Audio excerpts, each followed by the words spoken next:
going 6-8.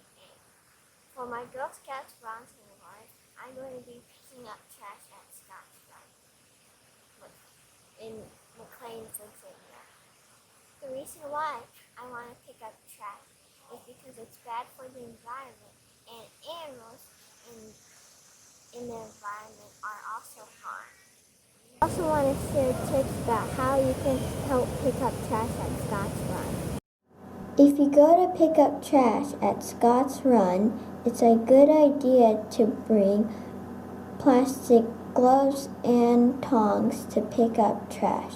An extra bag will be helpful. Here's some plastic gloves and a plastic bag.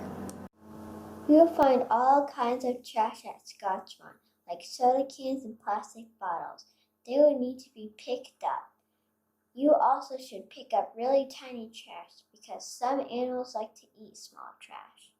These are some examples of tiny trash.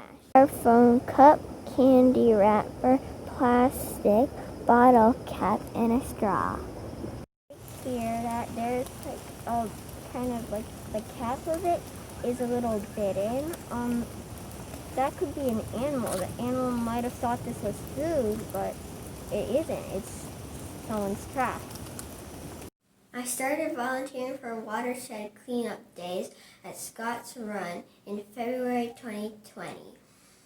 During the summer, people are picnicking a lot and leaving bottles, cans, and food containers at Scott's Run. I want to pick up trash because trash can harm the environment and animals living at Scott's Run. I want to keep Scott's Run a clean and fun place to visit. It'll be nice if you can also pick up trash and clean up Scott's Run. You can go to this website and search Watershed Cleanup Days at Scott's Run. This will be a good community service project for Girl Scouts, Boy Scouts, and other groups.